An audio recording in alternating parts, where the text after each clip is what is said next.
সুপ্রিয় নবম শ্রেণীর শিক্ষার্থীরা, আশা করি তোমরা সবাই ভালো আছো। আজকে আমরা আলোচনা করব প্রথম অধ্যায়ের 1.3 বাস্তব ক্ষেত্রে বিভিন্ন মাধ্যমে যোগাযোগ। এখানে 1.3 স্পষ্টতই লেখা আছে বাস্তব ক্ষেত্রে বিভিন্ন মাধ্যমে যোগাযোগ।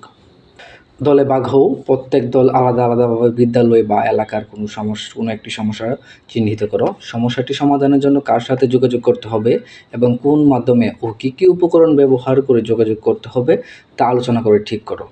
এরপরে যোগাযোগের জন্য প্রয়োজনীয় পদক্ষেপ গ্রহণ করো। নিচে কিছু নমুনার বিষয় দেওয়া হলো। বিদ্যালয়ের সমস্যা।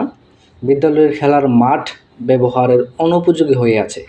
এখানে প্রথমে বলা হয়েছে দলে ভাগ হওয়ার জন্য, এরপরে বলা হয়েছে প্রত্যেকটি দল আলাদা আলাদাভাবে বিদ্যালয়ের বা এলাকার কোনো একটি সমস্যা চিহ্নিত করার জন্য।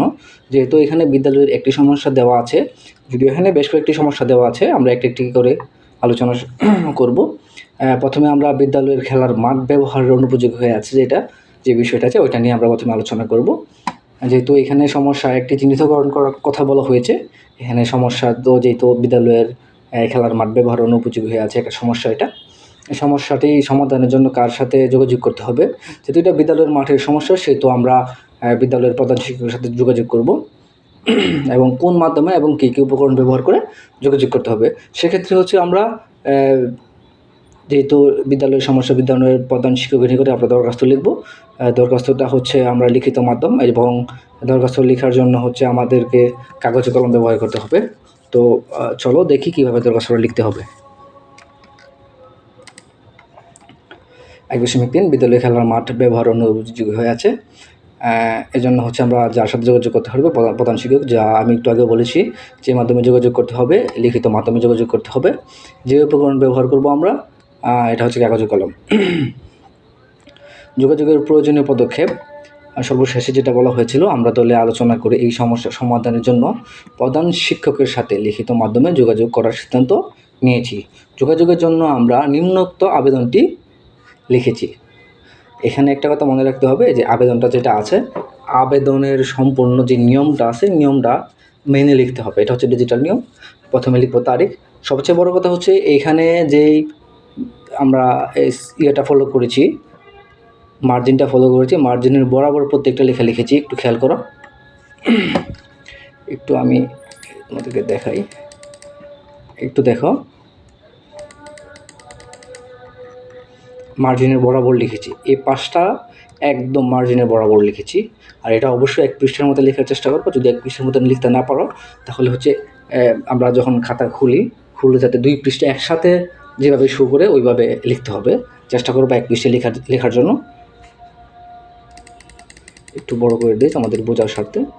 প্রথমে লিখতে হবে তারিখ 6 জুন 2024। এটা যেই দিন দরখাস্ত লিখতে হবে বা ওই দিনের ডেট দিলেই হবে। বরাবর প্রধান শিক্ষক, তোমরা তোমাদের স্কুলের নাম লিখবে, ঠিকানা লিখবে।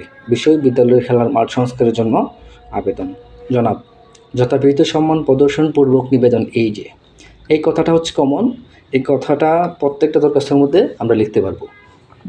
আমরা আপনার বিদ্যালয়ের নবম শ্রেণীর শিক্ষার্থী। আমাদের বিদ্যালয়ের খেলার মাঠটি দীর্ঘদিন ধরে সংস্কারের অভাবে ব্যবহার অনুপযোগী হয়ে পড়েছে।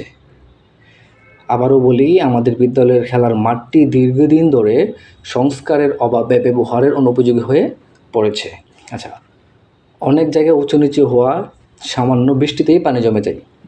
আমাদের যে খেলার মাঠের সমস্যা, সংস্কার করতে হবে। এই জন্য আমরা লিখেছি অনেক দিন ধরেই সংস্কার করা হয় না, অনেক জায়গায় উঁচু নিচু হয়ে আছে, যার কারণে সামান্য বৃষ্টিতে পানি জমে থাকে। আমরা সাধারণত দেখি যে আমাদের কোনো মাঠে যদি সংস্কার না হয়, সমান না থাকে, উঁচু নিচু থাকে, তাহলে হচ্ছে নিচু জায়গার মধ্যে পানি লেগে থাকে। ফলে এই মাঠটি দ্রুত সংস্কার করা প্রয়োজন। একদম সহজ কথাই, তোমরা চাইলে আরও বিভিন্ন কথা লিখতে পারো তোমাদের মতো করে। এখানে দরখাস্তর মূল বিষয় হচ্ছে এখানকার যে এই কথাটা লিখবা, তোমাদের পরিচয়টা দিবা। দেওয়ার পর হচ্ছে যে সমস্যাটা আছে, সমস্যার কথাটা এখানে লিখবা। সমস্যাটা কী, এখানে তোমাদের নিচের মতো করে সহজ ভাষায় নিজের সমস্যাটার কথা লিখবা। এরপর হচ্ছে অতএব, এটা আরেকটা অপশন। তারপর হচ্ছে অতএব জনাবের নিকট বিনীত প্রার্থনা যে তিনি যেন অনতিবিলম্বে, মানে খুবই তাড়াতাড়ি, দ্রুতর সাথে, মানে বিলম্ব না করে বিদ্যালয়ের খেলার মাঠটি পর্যবেক্ষণ করেন এবং সংস্কারের জন্য প্রয়োজনীয় ব্যবস্থা করেন। এখানে বলা হয়েছে তিনি যেন অনতিবিলম্বে বিদ্যালয়ের খেলার মাঠটি পর্যবেক্ষণ করেন। মানে হচ্ছে উনি যাতে গিয়ে বিদ্যালয়ের মাঠটি দেখেন, কী সমস্যা হয়েছে এবং কী করতে হবে, এর প্রয়োজনীয় পদক্ষেপ কী সেটা যেন উনি নেন। এটা হচ্ছে দরখাস্তর একটা কাঠামো। দরখাস্তরে যে কয়েকটা অংশ থাকে, আমি আবারও বলছি, এখানে মার্জিনের বিষয়টা ঠিক রাখতে হবে, দাড়ি কমা ঠিক রাখতে হবে, ভিতরে দু একটা বানান ভুল হলে কিচ্ছু হবে না। মেইন হচ্ছে ওই নিয়মটা অবশ্যই মানতে হবে। আর এইখানে আমি যেভাবে লিখেছি হুবহু ওইভাবে দিতে হবে এমন কোনো কথা নাই, তোমরা তোমাদের মতো করে লিখবা। এখানে কয়েকটা কথা আছে, ওইটা তোমাদের মতো করে লিখে নিবা। এরপরে হচ্ছে নিবেদক, নবম শ্রেণীর শিক্ষার্থীদের পক্ষে হৃদয় আমজাদ, তোমাদের যে কেউ হইতে পারে, নবম শ্রেণীর রুলত। এই হচ্ছে শেষ। তো সবাইকে ধন্যবাদ, দেখা হবে এর পরবর্তী কোনো ভিডিওতে।